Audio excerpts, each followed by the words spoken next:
Student, मैं गौरव विश्वकर्मा व्यवसाय अध्ययन क्लास 12th में आपको थर्ड यूनिट प्रबंध के सिद्धांतों के बारे में बता रहा था। इसमें फ्यूल का सामान्य प्रबंध सिद्धांत मैंने आपको बताया।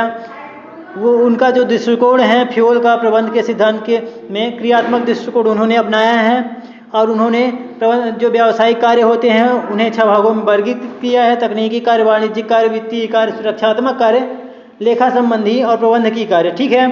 अब इसमें फ्यूल द्वारा प्रतिपादित जो कार्य हैं, तो फ्यूल द्वारा प्रतिपादित कार्य के प्रबंध सिद्धांत को इस तरह से बताया गया है। आपको पहले बताया गया है श्रम विभाजन किस तरह से करना चाहिए कि जो व्यक्ति उस कार्य के लिए निपुण हो, एक ही कार्य को बार बार करता है, हाँ, तो उसमें जो उसकी उत्पादकता क्षमता होती है बढ़ जाती है, कुशलता भी बढ़ जाती है। इसलिए श्रम विभाजन किस प्रकार करना चाहिए, अधिकार एवं उत्तरदायित्व देना। ठीक है। तो किसको दिया जाता है, किस तरह से दिया जाता है, और जब दिया जाता है कार्य का उत्तरदायित्व तो उसकी तरफ से स्वीकृति भी समझी जाती है कि क्या लक्ष्य के प्रति पूरी तरह से समर्पित रहेगा, जो भी संगठन का लक्ष्य है। नेक्स्ट देखिए, अब हम पढ़ा रहे हैं अनुशासन।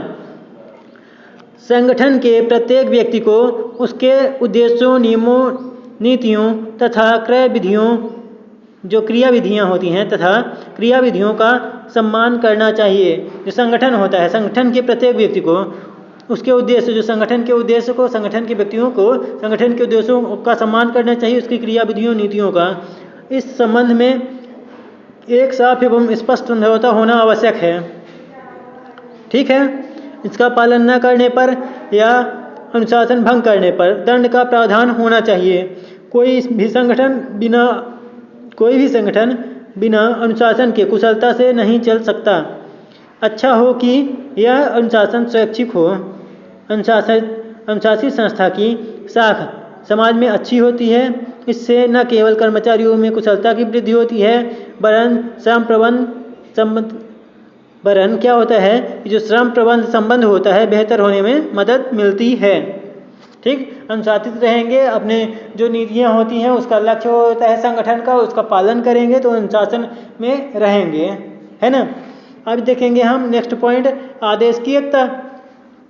प्रत्येक कर्मचारी को आदेश एक ही अधिकारी से प्राप्त होना चाहिए तथा कर्मचारी केवल उसी अधिकारी के प्रति जवाबदेह होना चाहिए। इससे संभावित भ्रम की दशा या विवाद की स्थिति पैदा नहीं होती। इसके अतिरिक्त उत्तरदायित्व का विभाजन अधिक कुशलता से संभव हो जाता है तथा सौहार्दपूर्ण वातावरण बना रहता है। निर्देश की एकता। अभी हमने पढ़ा आदेश की एकता, अब देखेंगे निर्देश की एकता। आदेश की एकता में क्या देखा कि किसी एक व्यक्ति द्वारा ही आदेशित किया जाना चाहिए जिससे भ्रम न हो। अब निर्देश की एकता में सिद्धांत के अनुसार समान उद्देश्य रखने वाले कार्यों के समूह का एक ही नियोजक तथा एक ही उच्चाधिकारी होना चाहिए। एक ही नियोजक होना चाहिए जो कि निर्देश दे। ठीक।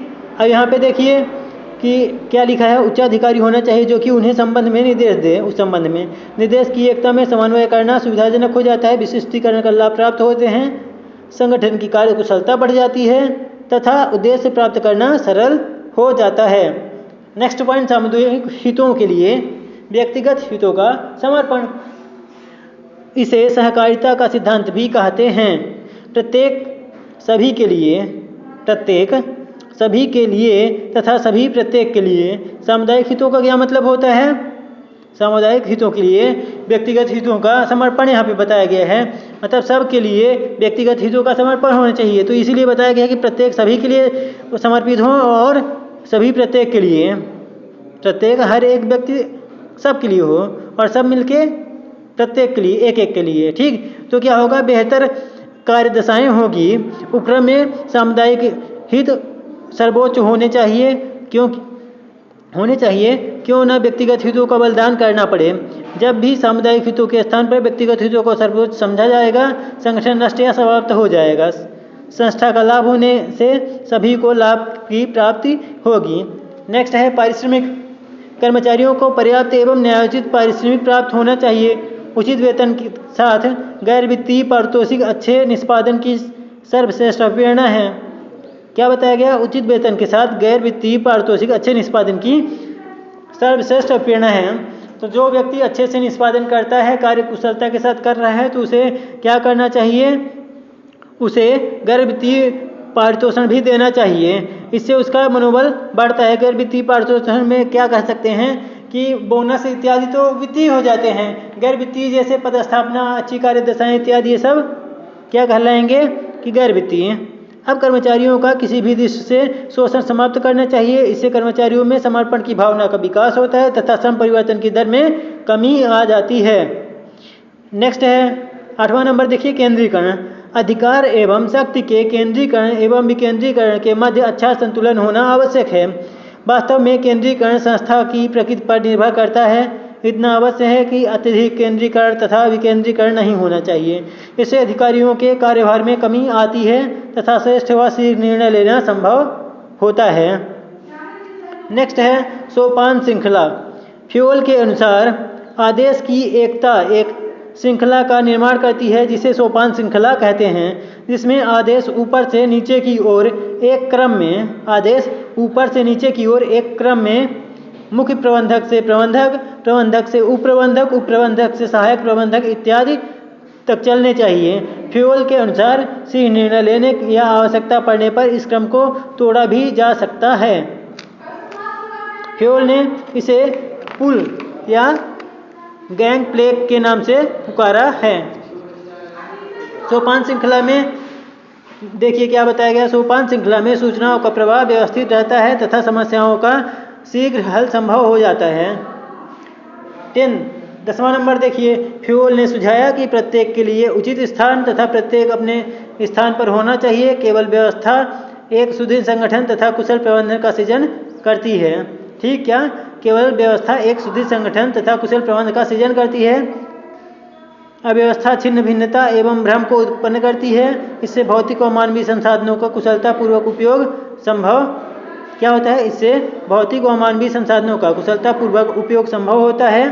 संसाधनों को खोजने में जो व्यवस्था होती है, व्यवस्था करते हैं तो क्या होता है कि आसानी से कार्यों किया जा सकता है, कुशलतापूर्वक संभव हो जाता है और संसाधनों की खोज में समय की बर्बादी नहीं होती तथा श्रेष्ठ अनुशासन बनाए रखने में मदद मिलती है। 11वां नंबर, समता। एक संगठन में मानव शक्ति लगी रहती है, मतलब कोई संगठन होगा तो उसमें मानव शक्ति कार्य करेगी। मनुष्यों के बिना तो कोई कार्य ही नहीं होता है। सिर्फ मशीनों से कुछ नहीं किया जा सकता, कोई इसको आदेश देने वाला, ऑपरेट करने वाला होना चाहिए।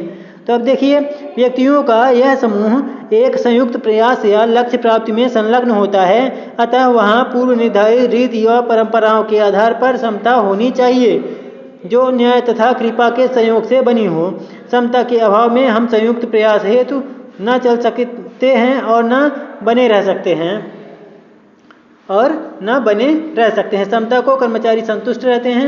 समता जो होती है, समता से क्या होता है, कर्मचारी संतुष्ट रहते हैं, उनमें संगठन के प्रति समर्पण भावना उत्पन्न होती है तथा वह अपनी कुशलता में वृद्धि हेतु प्रयासरत रहते हैं। अब नेक्स्ट पॉइंट, स्थायित्व।